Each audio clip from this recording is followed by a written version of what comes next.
Hello, everyone, and welcome to this live reading session with myself. Do excuse me, I am wearing my dressing gown. It is cold, very cold. I need to keep warm as possible. Okay, so we're here today. We're going to do this, and I do have one of you who has booked in, Alexandria. Welcome to you, and just give me a short moment whilst I make sure that I have all of your information and I am going to type in your information. Welcome, everybody. And if you would like to book a reading with me this evening, or of course, it could be the daytime, depending on where you are, the instructions are down below. All of the instructions you can find down below. I hope the mic isn't too loud. I hope it's not too loud. I hope I'm not deafening you. Yeah. So let's see, Alexandria. And the amount of people I can take today is maximum 5. That's how many slots are available today. But we're going to begin by exploring Alexandria's chart. Let's see. That's AM. Yep. Yeah. Yeah. I'm just being quiet because I'm putting in the information.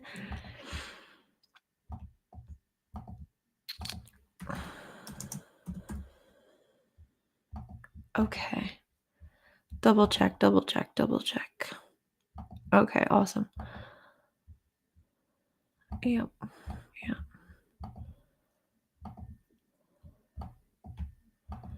Let's see. Progressed. Progressed. Okay. Save.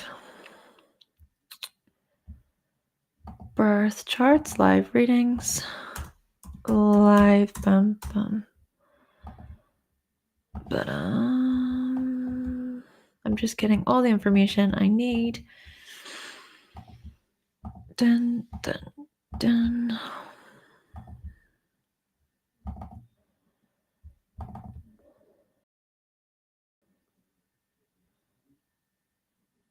Okay.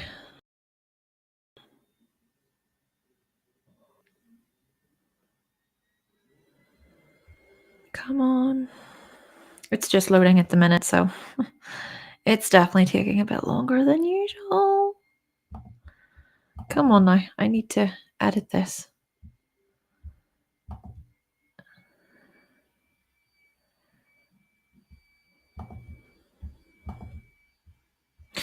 And let's see in the chat, just a moment. Hello, hi Jeff. Hello, Francisco. Hello, Omnist. Is it yours? Or well, this is for Alexandria, I know. Hello to Neil. Yes, welcome. Thank you for joining. There we go. Save. Ba-boom, ba-boom.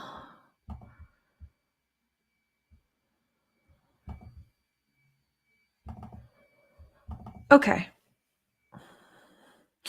Right, let's just reverse this so we can see the chart. Great. All right, so Alexandria, you were asking about this T-square in your chart, Saturn, Mars, and Neptune. All right, let's have a look. Let's explore you. Okay.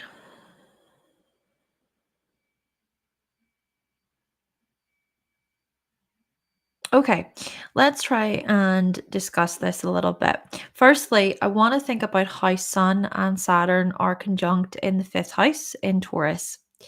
So, what we notice here is that a big part of your life direction, a big part of your purpose is really about expressing yourself, coming into your own, embracing your individuality, especially when we think about your individuality related to pleasures, how you earn money, right? So, how you make a living, supporting yourself, providing for yourself. We could also look at this as you potentially earning money from your creative projects, from your hobbies. But the thing is that with Saturn involved, This is about being in it for the long haul.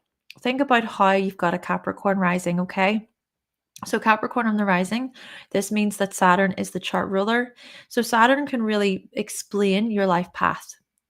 It's so much about where you're headed. And with the sun, I mean, the sun is the person we're striving to become. This is what the sun represents. So I see this as you striving to become this well rounded, grounded individual, someone who can calmly and patiently work on your hobbies. This is about refining your skills, your talents. This is so much embracing your gifts in many ways. And I think a big part of your gifts is about your creativity, right? So, I think about, for example, working with the earth, working with your hands, materials, textures with Taurus. Maybe this could involve outdoors work as well, landscaping. But in general, I think even a big part of this is to do what you enjoy, is to do what you love. But here's the thing, Saturn is all about longevity. And you have not experienced your first Saturn return. That's a good few years away for you. But basically, we could see, especially now and your younger years, you experiencing restrictions and setbacks to do with your creativity and your hobbies. It could be this whole thing of, I'm not really sure about what I want to build, or how I want to structure things when it comes to art, or when it comes to a talent of mine. I'm not quite sure of what that looks like. We could also look at this a little bit as, okay, so the fifth house is about how we individuate. It's about our childlikeness, our childlikeness. So for you, what we could look at this as is you being able to play, being able to have fun, being able to explore your creativity. Perhaps these things were limited or blocked. So, in this life, you are really learning to come into your own when it comes to embracing those very things that light you up. So, as we've established here, this is very much a big key focus in your life. Great, great. But naturally, what we notice is that there is this opposition to Mars, as you did mention. So Mars is in Scorpio and it's retrograde. So what we're actually seeing here is some tension to do with standing out, some tension to do with joining in, being a part of a group, being a part of a community where you feel you belong. We could see this as like a pressure that is felt within you, a striving, I think, that is felt within you to show up, to embrace community. But there's a lot of fears underneath the surface. So, I suppose the beauty about Mars retrograde is that it can really be more about you reflecting upon your actions and your choices within groups and communities. Some things, though, which are presented within these areas, could be quite challenging, honestly. Could be quite challenging. It could be, for example, being rejected, being shut out, being criticized heavily by your peers. So, well, yeah, we could look at this possibly as some earlier forms, especially earlier forms of bullying, as just an example. And I want to be sensitive as I say that. But you see, what we want to be cautious of, what we want to be mindful of here, Alexandria, is imploding upon the self, taking out these things on yourself, rage, keeping things bottled up, keeping things in. Think also about how the secondary regress moon right now is in Scorpio, and it's been there for about 2 years. So you're going through this process where you're really trying to dive into your unconscious and to explore your hidden facets. Exploring, especially as time goes on, over the next couple of months to about 2, 3 years or so, it will be about you exploring your triggers, exploring anything buried deep in the psyche, buried deep in the subconscious, related to wounding, punishing self beliefs, being hard on yourself. Think about how Chiron is there, right, in the 12th with Sagittarius, and then also Pluto and the moon are there. There's a lot that you keep in, I think. And I think you're a very sensitive person. I think, yes, on one hand, we could look at this as you needing space, needing time alone, and that's great. You need to recharge. But we could also partly look at this as, oh my goodness, a lot of really intense emotions coming up. And it's like, where do I put this? Where do I direct this? So, what I want to remind you of is that over the next 2 years to 3 years, you're going to experience a secondary progressed lunar return. And that is actually a really good opportunity for you to go within and to reflect upon, okay, emotionally, what do I need? What do I need? How do I feel supported? And I think with the moon in Sagittarius, a big part of this is about freedom. But we also notice trapped feelings. Interesting. Okay, so back to this opposition. Of course, this is the thing that you want to focus on. Yes, I think that there are many fears and there could be possible betrayals, deceit, lies, things like that within groups. But what I also want to further say is that the secondary progress Mars, let me see, it's in Libra, it's in the 10th. So we could also look at it as you are going through this period of like, oh, well, what do I want with my life path? What do I want when it comes to my career? How do I wish to be seen? And eventually, right? And I'm not going to put in the dates, but maybe look into this yourself to see. But eventually, what will happen is the secondary progress Mars will turn direct at some point. Um, so again, look into that, but that could really be like an awakening, it could be a calling, it could be more of a forward, active time where you think, yeah, you know what? I am going to stand up for myself, or I'm going to stand for justice when it comes to my career. So there is that. But hey, we could still look at this as taking this as an opportunity to go over this ambition that you have, this determination that you have when it comes to a potential career, which with Libra in the 10th, we want to think about where Venus is. So Venus is in the 6th. Hey, we could possibly explore this as some type of career or a profession related to working with technology, computers, media, advertising, research, things like that, and being quite versatile, being quite flexible, being a teacher possibly. But back to Mars. Back to Mars, because I think this is where the challenge lies, but it's also partly where the beauty lies, because when we address our challenges, we grow so much stronger. So, the challenge I think for you in this life is how to stand in your power. Is how to express yourself with confidence, is how to be okay with standing out in front of a crowd.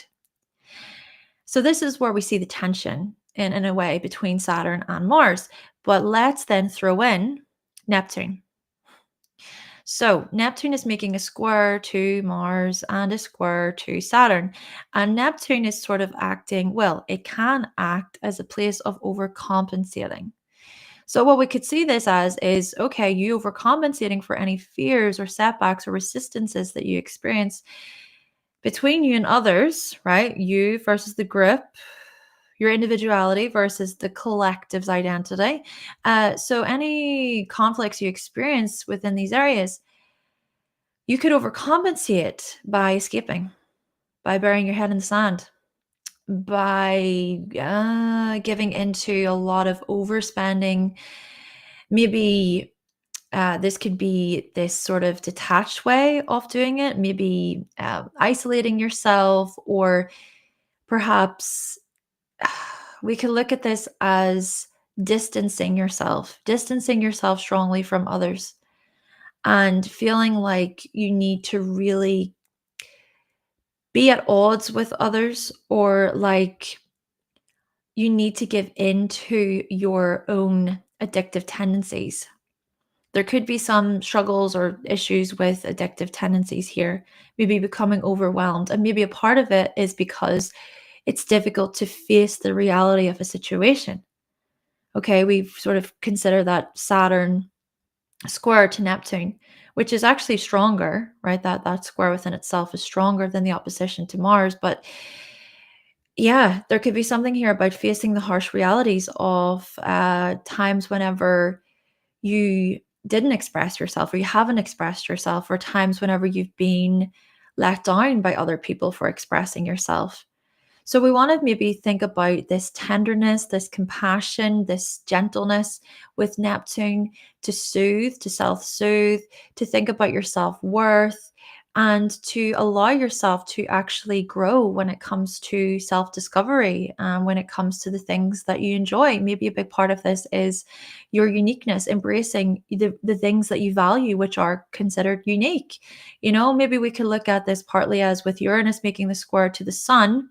Okay, Uranus is also in Aquarius, it's in the second house, is you being laughed at, you being teased or poked at because, you think this, or you think you're so different, blah, blah, blah. So I think a big part of this for you is to embrace what it is that makes you unique, what it is that makes you stand out. And that stuff, I think, is related strongly to skills, talents, even how you earn money. That could be another thing. You may unconsciously spend money on things that you really don't need if you do overcompensate with that Neptune influence. But Neptune can also bring this, like I was trying to say, this soothing quality, this spiritual quality. And the last thing I want to mention here for you, Alexandria, is keep in mind that the South Node is there with Uranus, and then the North Node is in Leo. So we think about the nodes in terms of where we're headed in this life. It's so much about destiny, it's so much about our calling. And yes, Sun and Saturn are also about that. But think about the North Node as sort of like, okay, whenever I follow this and I embrace this as well, there is so many gifts and things I can learn. So, a big part of this for you, I think, here we go, it comes back to individuality. Notice the themes, notice the patterns. It comes back to self expression, transforming when it comes to your self expression, and being proud of yourself, shining, loving yourself. It's an interesting journey for you when it comes to really embracing who you are, especially with the fact that the North Node is also making a bit of a trine to the moon in Sagittarius. Sorry. And the reason why I say that is because maybe a part of this is about adventure and self-exploration. 2 seconds. Okay, so Alexandria, that was yours. Just give me a second.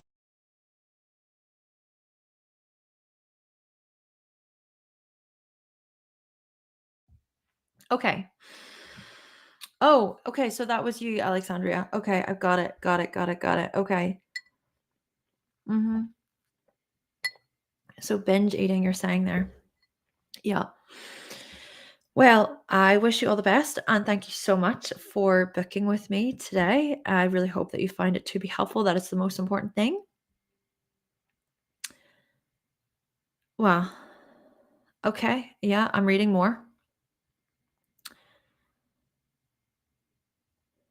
Okay. Yeah.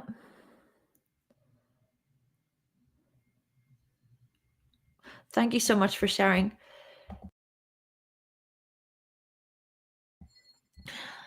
Okay, so if anybody else would like to book, to be quite honest, it could be that I wrap this up here because my coughing, I haven't been well the past few days. I haven't. So maybe I can just take this as I need to rest, possibly.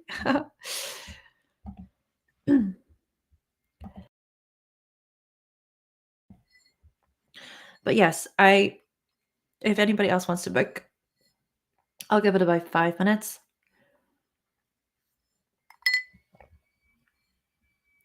And I can come back then next weekend.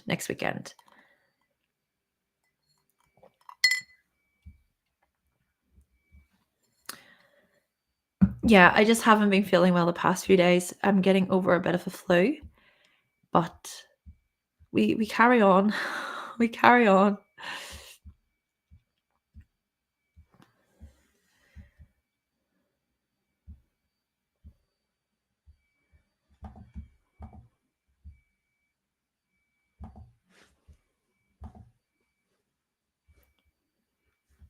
Also, I will be uploading a video to the YouTube channel very shortly after this, hopefully. I hope you do find it to be useful, really. Gaia, no, you're not too late. You can book. There are slots available. And Jeff, yes, I can take a look at your chart, but the instructions are in the description on how to do that. You just go through the link, you send payment, and then make sure that you put in your time, date, and place of birth, and then you're all set up. And I'll read your chart live. And I do remove that information from the top of the chart.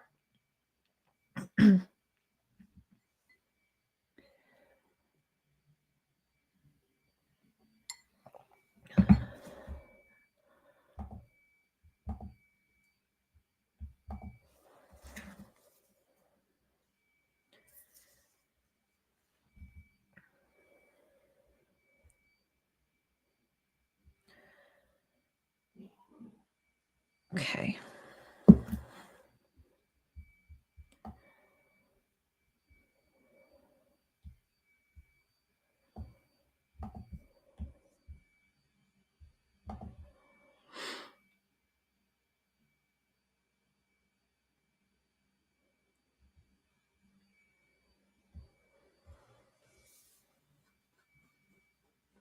Oh, so you're asking about synastry and things? How that plays out. Yeah, it's always good to look at synastry.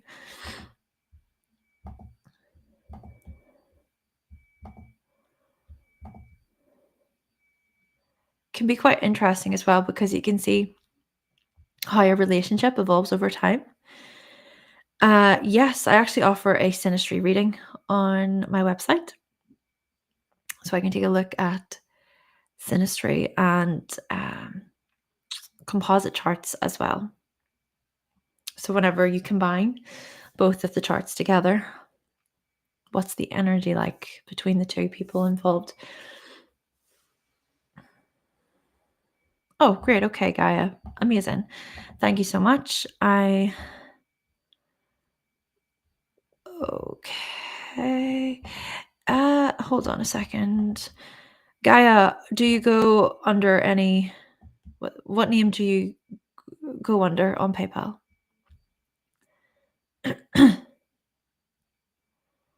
What name did you use?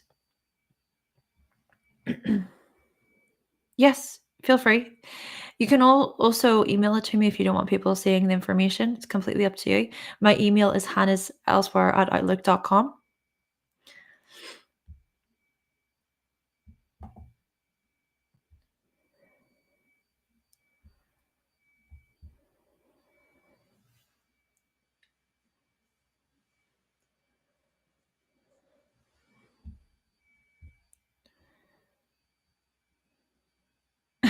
Yeah.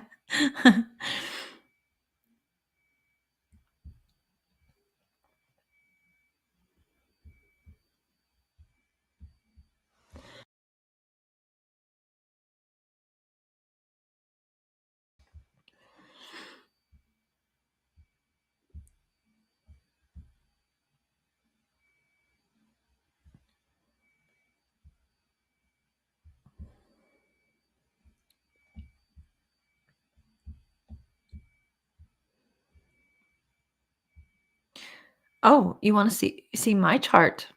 Really? Do I could do that. I could do that.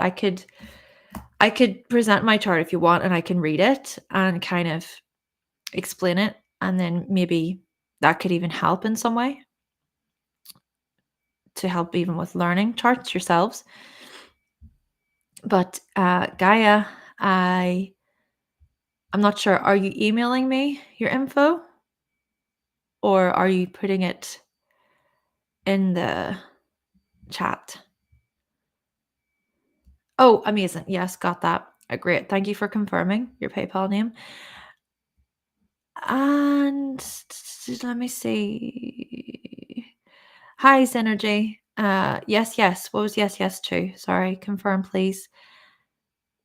Big three. My big three: Virgo rising, Aquarius sun, Aries moon. Sun in the sixth house using whole sign. Sun in the fifth house using Placidus. Moon in the eighth house in both systems. Okay, cool. Oh, you've been close listening, cleaning. Oh, happy New Year to you, Synergy. And okay, cool, cool. All right.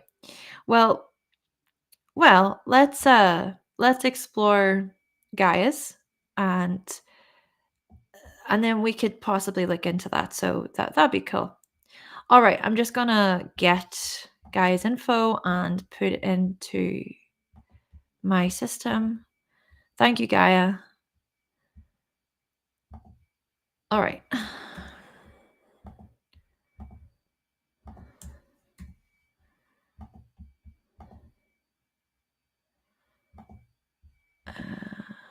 Yeah.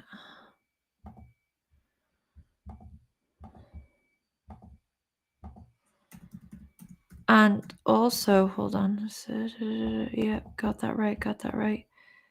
It's right. It's right. It's right. Also, Gaia, do you have a question?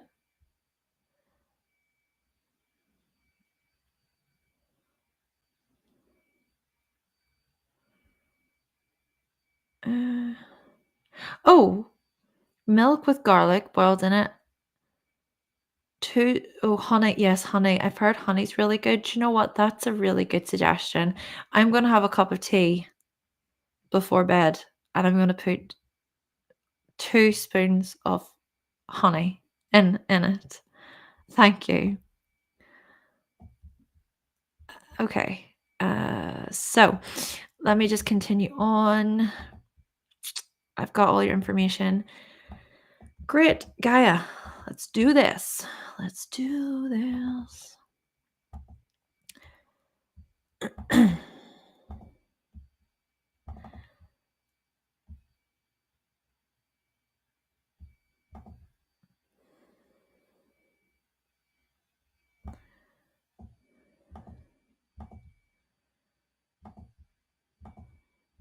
Okay.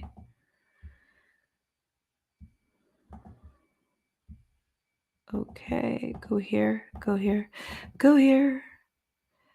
And yeah, so just double checking, Gaia, do you have a question or would you just like more of a general mini reading basically? Let me know. Sorry. Okay. Let's see.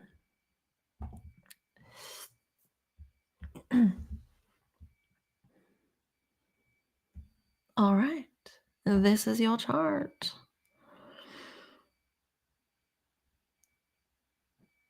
Thank you, Synergy. Yes, Happy New Year, everybody. My start to the new year was great. Not. I swear, I think every single year I get sick. I get sick. Right, okay, I'm mini reading. Great. Let's do it. Okay, it's a bit more open that way. All right, Gaia, let's see. Oh, I hope I'm not freezing. Am I freezing? I think I'm okay. Okay, let's explore you, Gaia. Right. Just give me a moment.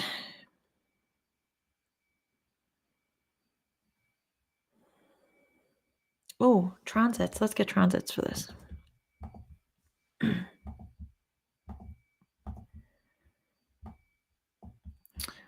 Okay, first and foremost, let's explore. Well, what we're going to try and do is we'll focus on the rising sign to begin with, seeing as it's more of like a general reading. So, of course, you've got a Sagittarius rising Gaia, and also the sun is there along with the North Node. So, what we notice here is that when it comes to your overall self identity, you can come across as pretty larger than life, as quite positive, seeing the glass as half full rather than as half empty. You can also come across as quite funny, up for a good laugh, bantersome. And you may also typically, and I say this typically, not really take yourself super seriously. And I just mean this, especially when it comes to just how you come across whenever you meet new people, things like that. You can also be very friendly, I think, very friendly, very warm, quite generous. I think you don't shy away from, a good solid compliment, for example. But what we also notice, especially with the sun here, is that you're a very independent person. I think you're also a very self sufficient person. And being able to explore and roam and do your own thing, I think, is important to you. And you may also have this insatiable need for adventure and freedom. So that's all great. And we could also look at this as you being on this never ending quest to acquire knowledge, even whenever you're not traveling or whenever you're not out there exploring in the world, you still manage to roam and explore even when you're at home. Even whenever you're at home, okay? But the thing is that, well, one, we want to look for Jupiter. Jupiter is your chart ruler. And two, the South Node is actually in Gemini. So let's try and break this down a little bit. Firstly, let's think about Jupiter being in Libra in the 11th house. My goodness, big on your friendships, big on joining in with people, making everybody feel involved and included. You may really be very good, gifted actually, at knowing how to make other people feel like they matter. And also, we can look at this as a part of your life path, right? Because Jupiter is about your life path, it's your chart ruler.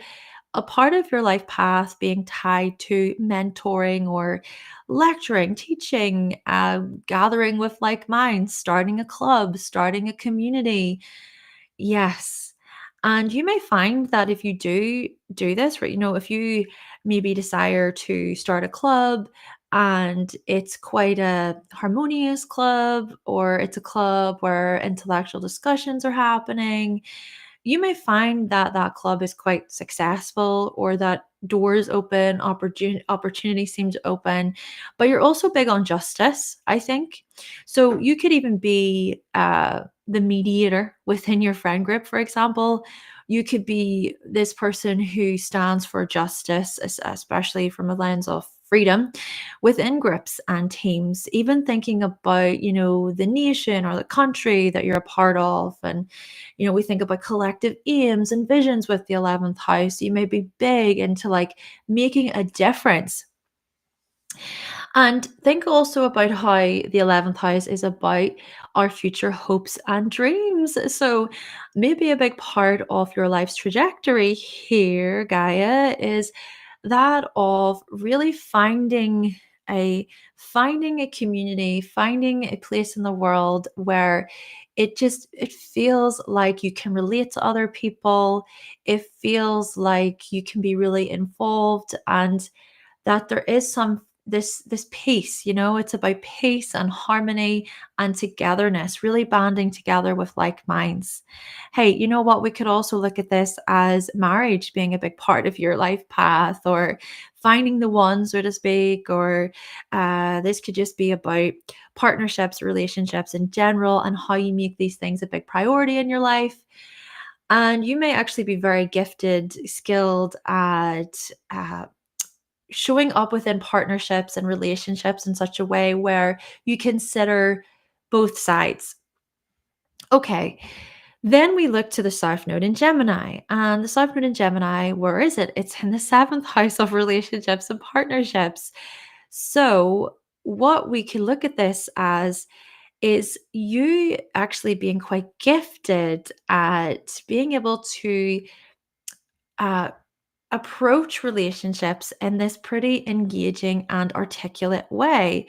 Or we could look at it as you learning a great deal from others, from your relationships, how to maybe switch things up, or how to maybe be open to new facts and information that comes through.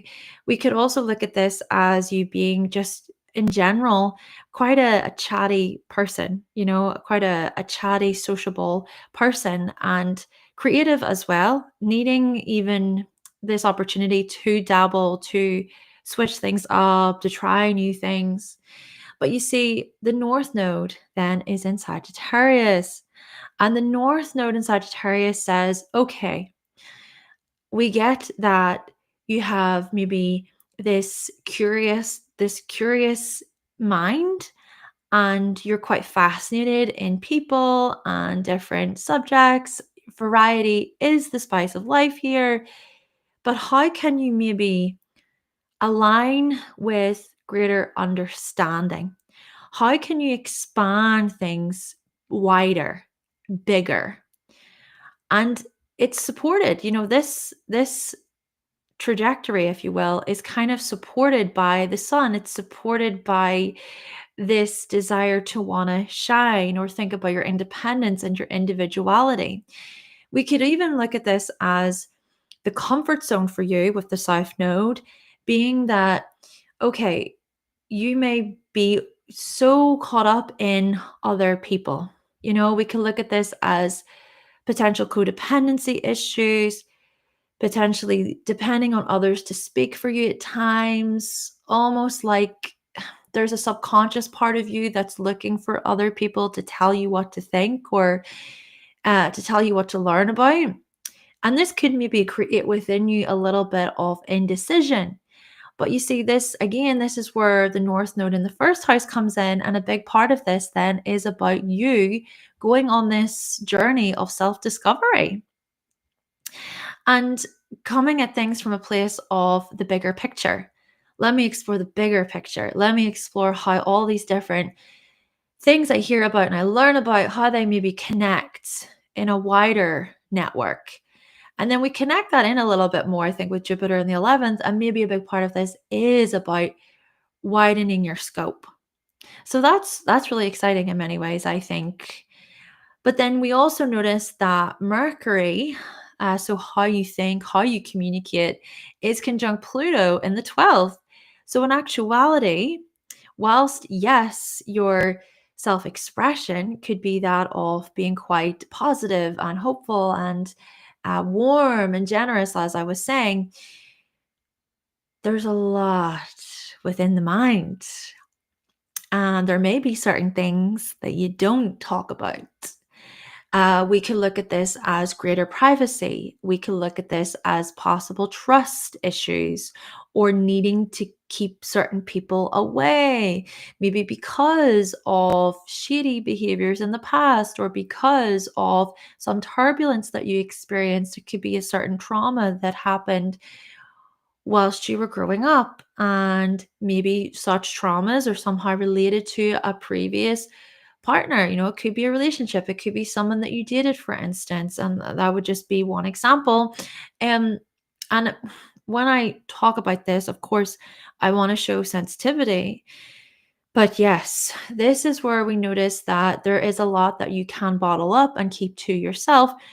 Naturally, yes, the secondary progressed Mercury would have traveled through your first house for a good portion of your life. And so maybe as you have grown and developed over the years, you've really come into your own. It's almost like it's not really about finding your voice so much. It's more about being able to communicate what it is that you think and what it is that you believe and not really resisting so much. It's more like having faith in the path, because I think there could be a lot of fears, many fears that really came up heavily, especially throughout your childhood.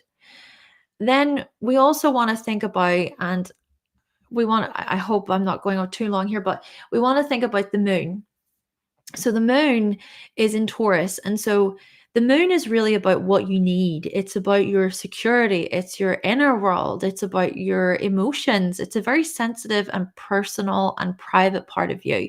So the moon is in Taurus, and actually, you need routine. Oh my gosh, you need routine. You need routine. You need some consistency in your life. You need to feel comfortable. You need to feel secure, right? This is really what's underlying a lot of this stuff. It's like, okay, I'm all about exploring, I'm all about going on adventures and holidays and everything else. But actually, I just need to come back to my everyday routines and my habits, my little rituals I make, just to make things uncomplicated and simplified. Great. Great. And then let's also partially then think about how Venus is in Capricorn and it's opposing Mars. So we're going to explore this part of the chart and before we finish up. So, Venus is really about what we value and what we're attracted to, what we deem to be worthy, so to speak. It could also be about how we earn money and our attitudes towards it.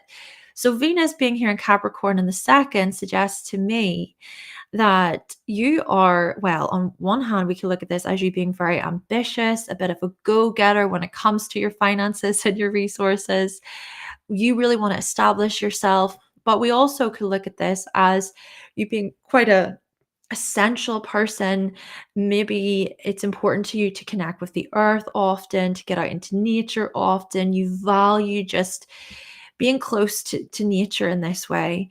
We also look at this as you maybe valuing hard work and planning and really showing up and creating excellent results, really excellent results. Even the secondary progressed ascendant is there in Capricorn. And so is the secondary progressed sun. I think over the years, you have really grown to be this highly accomplished, responsible person. And yes, okay, sure, sudden changes and things like that have happened, and setbacks also happen when it comes to Capricorn. There's still a lot of learning to be done and limitations to address. But hey, it's still about in the long run being successful. And so maybe this is a part of your trajectory. And a lot of this stuff that I talk about is related to your finances, providing for yourself, and being in it for the long haul, having this, right? Okay, if I just put one foot in front of the other, if I just keep at this, I put in the effort, I am going to be rewarded someday. But then you see, what do we see here? Venus is opposite Mars. Mars is retrograde.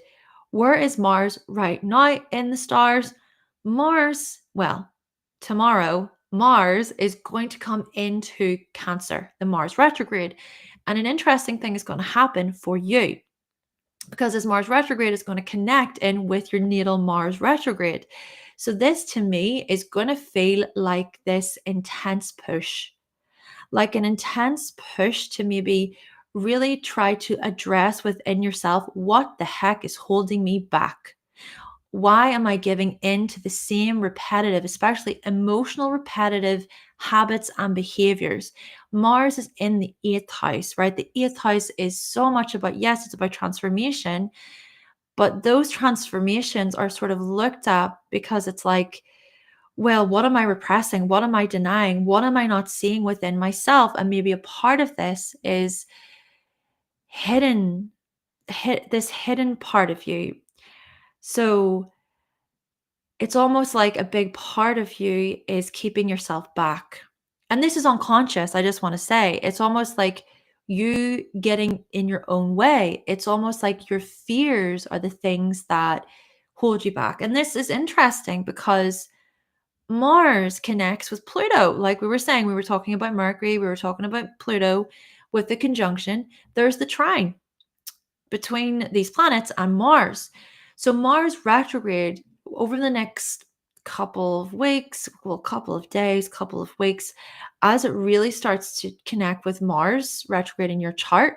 Oh my goodness, you have this opportunity to really step up and to go, do you know what? I'm done with those old patterns. I'm done with those old habits, especially when we think about how Mars is opposite Venus. So this could be a self-worth upgrade. This could be a realization. This could be a revelation about your self-worth, about anything that you're dwelling on a little bit, anything about maybe success or being recognized. Oh my word, this is about being able to say, do you know what? Yeah, Pluto was transiting my second house for the past 16 years. And I have actually really grown. And especially over the past year or so with Pluto connecting with my Venus, I have started to shed old skin when it comes to my relationships, when it comes to what I value. This, I think, is so much about you stepping into this place of greater resilience and bravery and courage. The what I just want to mention before we close off is yes, a lot of emotion is likely. Get it out. Get it out. I think a lot of this stuff stems from family. I think a lot of this stuff is about past traumas and, yeah, things tied to the past. Memories reoccurring, fears coming up, resistance to change possibly. Mars and Cancer is like, I don't want to go out there. It's too scary. But I really do think that you are about to embark on such a it's such a breakthrough in many ways, psychologically speaking, especially. Hey, could also be related to shared resources and shared accounts, right? And personal values, personal spendings and belongings, so more practical things like so money and your resources with the eighth and the second houses, those practical things could also be sort of looked at and focused on from a place of, okay, it's time to grow up, it's time to take responsibility. Protect your energy as well, protecting your energy with Mars in Cancer. Well, Gaia, Gaia. That was yours. Okay, let me read. Let me read. Let me read. Let me read. Let me see. Let me see. Let me see. Let me see. Oh, great. Great. Great. Great. Got it. And others who are joining, sorry, whenever I'm in the middle of a reading, I'm like really, I focus in and yeah. So, Tabitha, hello to you. To book a reading, the instructions are down below. And Jim, hello to Jim. Thank you very much. Thank you for your feedback, Jim. That's great. I'm glad. And to book a reading, the information is down below. Come back. It feels like a bottle that's about to erupt. Oh, wow. Wow, Gaia, that's powerful. Oh my goodness. Do you know what? I'm really excited for you in a way. I'm excited for you of those changes that are going to happen for you. I'm so glad. Yes. I'm so glad you feel seen.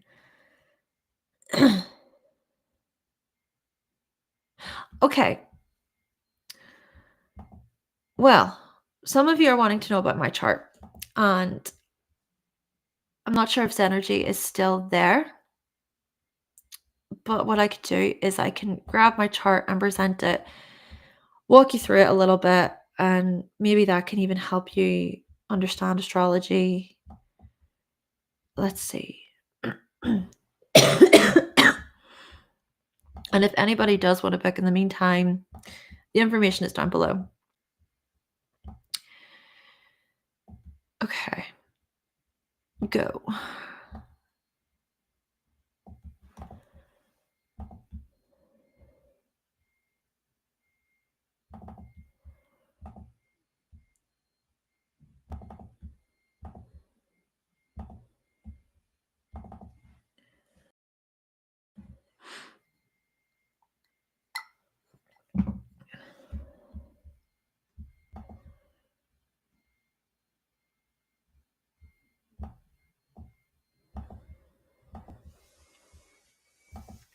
Okay.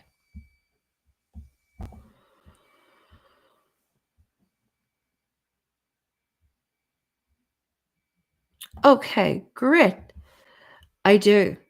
I do need rest. I do. All right. Well, let's see.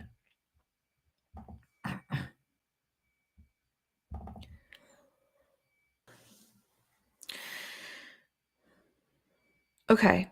So this is my chart, and I will walk you through it.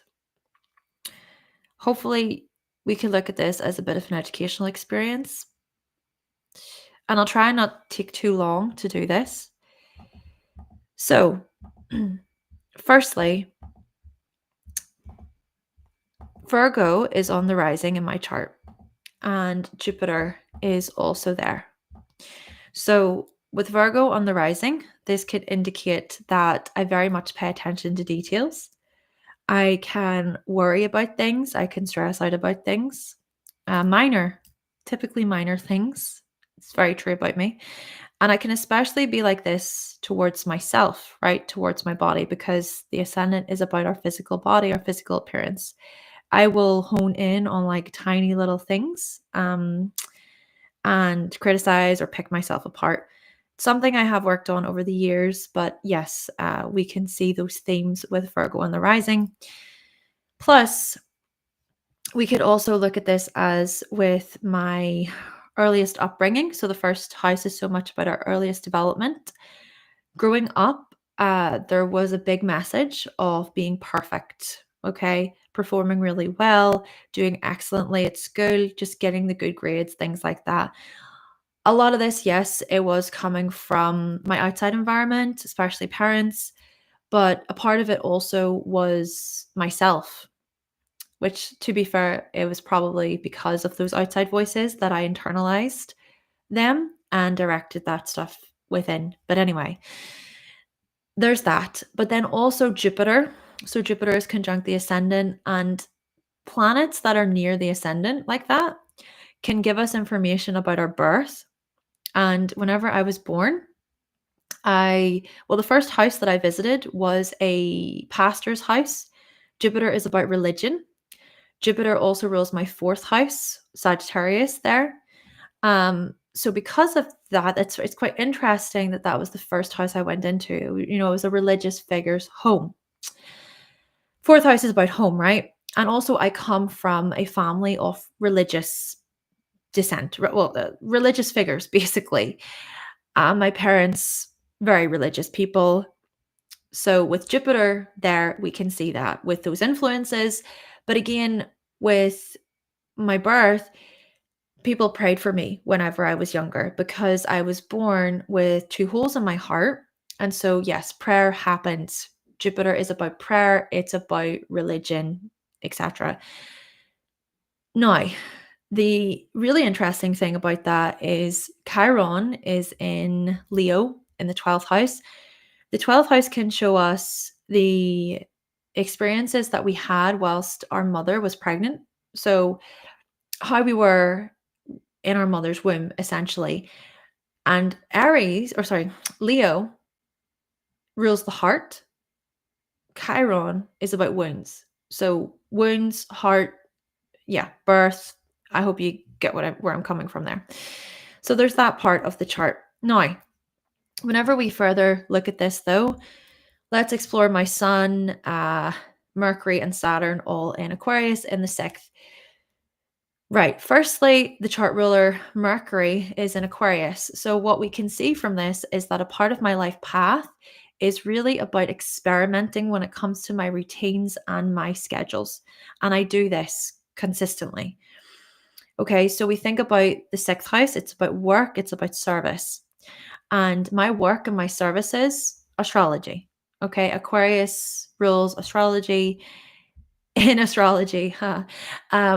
But also, it's about being quite unconventional, unorthodox. I mean, I'm sure many of my peers probably think, what the heck is Hannah doing as a job? What is that? You know what I mean? So yeah, Aquarius is known to be non-conforming, unconventional, goes against the grain, non-traditional things of that nature. So we can see that with Mercury in Aquarius as with my chart ruler. But then the sun is also there. The sun is about the person we are striving to become. So a big lesson for me in this life is, instead of being always in my head, sort of picking myself apart, analyzing about small little details, I am learning how to see the bigger picture, you could argue with Jupiter, yes, Jupiter is about the bigger picture, but in Virgo, remember, in Virgo, it's in detriment. And so there actually can be this challenge when it comes to communicating and seeing the bigger picture.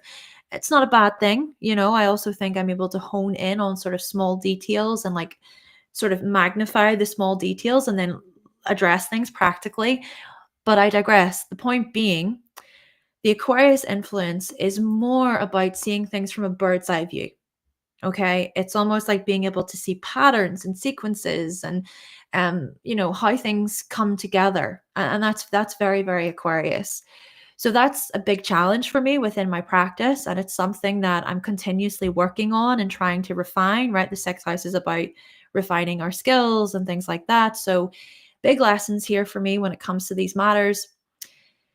It takes a long time. It takes a long time, like any practice. Astrology is no different. It takes so long. I mean, I've been doing this now for 8 years, and I really want to get to the 10-year mark, of course.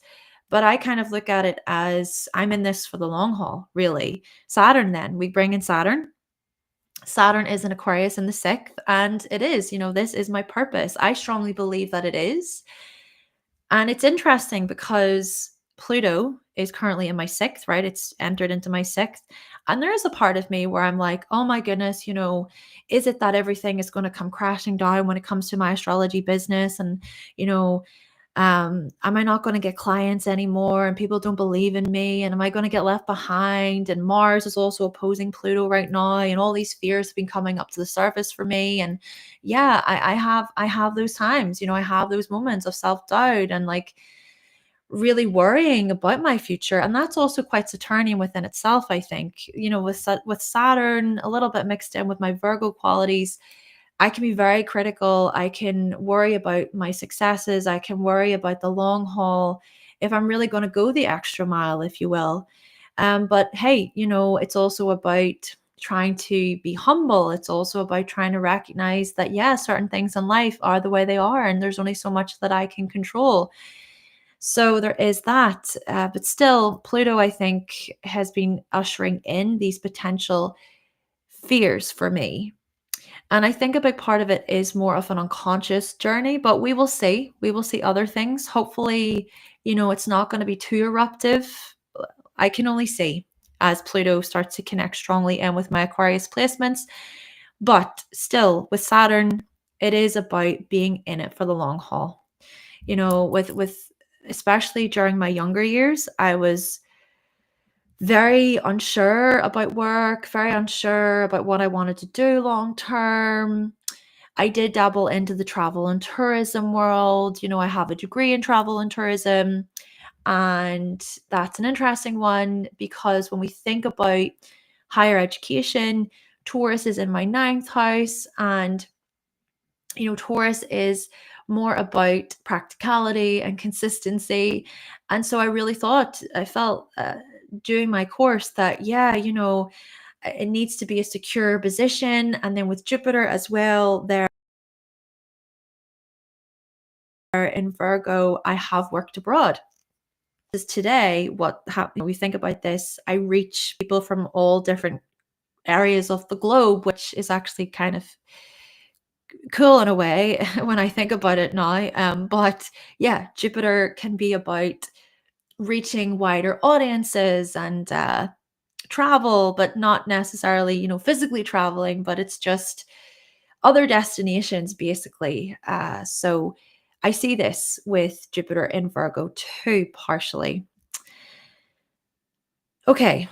I don't want to spend too long. Maybe I've went on too long here, but to also draw from my fifth house. Okay, so as you can see, there's a stellium there. There's also this compressed.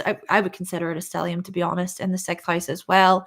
So stelliums, what are stelliums all about? Stelliums are really this very strong, powerful collection of planets.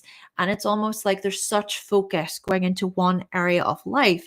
So for me, a big focus is like work, work, work. Honestly, people that know me will know that I am continuously working. It's hard for me to switch off. It's hard for me to stop. I mean, my goodness, I haven't been well the past week, and here I am. I'm like, okay, I'm working.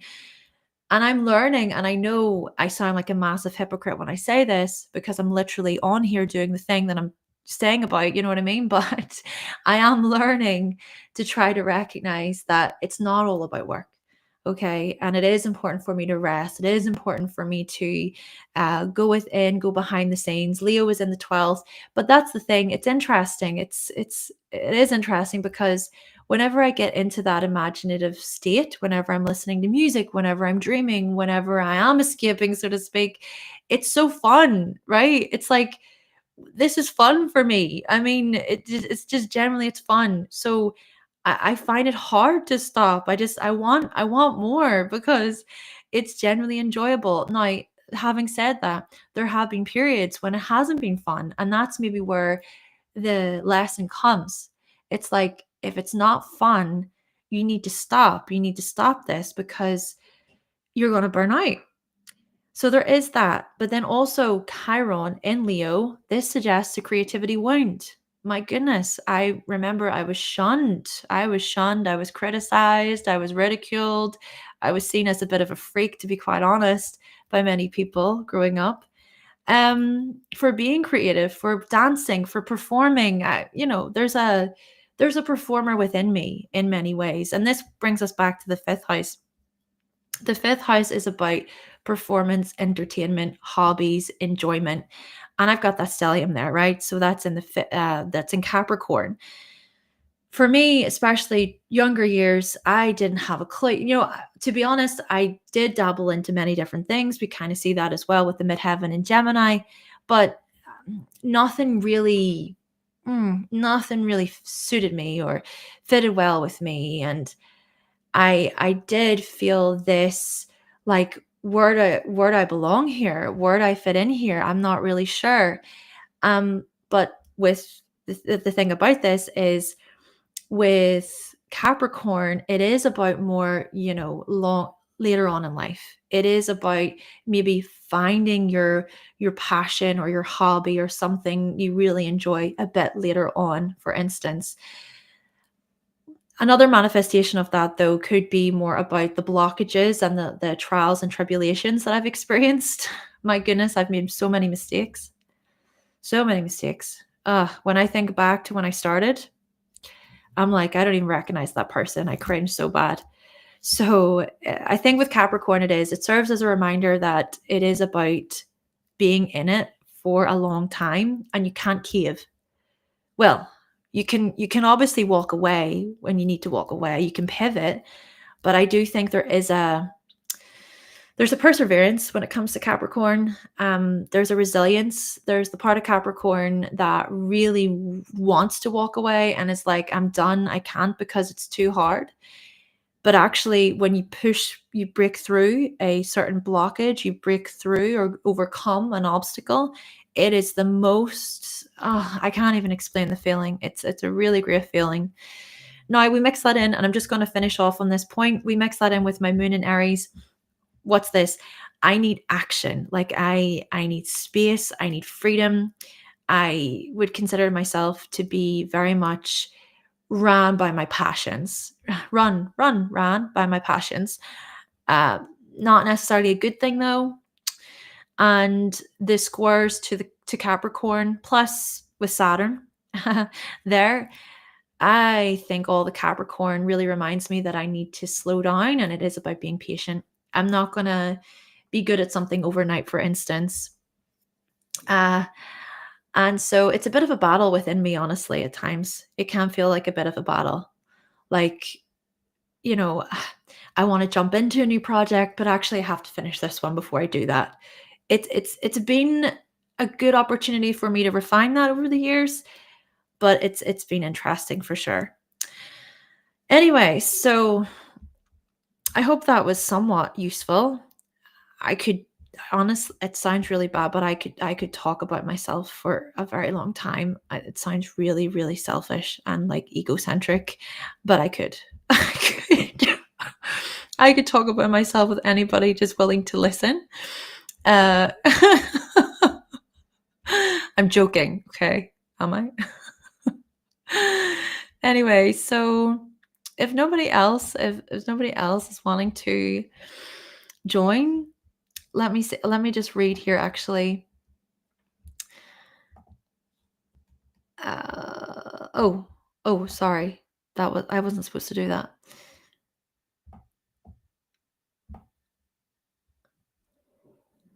Let me see. Water carriers are constantly busy. Oh, the Aquarius, 5th. And I don't really want to talk about my love life. I'm not really comfortable talking about my relationships on here. Just, yeah. That's the thing, it's I could talk about a lot of different things, but yeah, just not that. But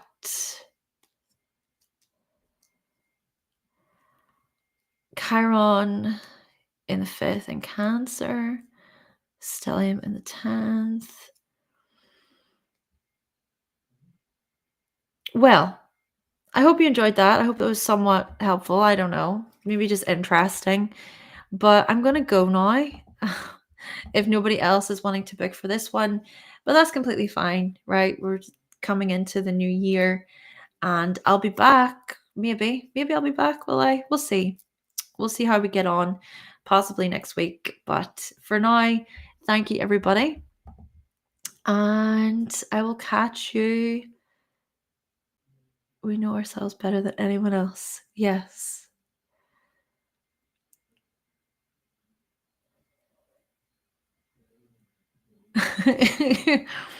Oh, funny. Okay, well, definitely. I'm gonna get going now. Thank you, everyone, and I will talk to you in the next video. Bye.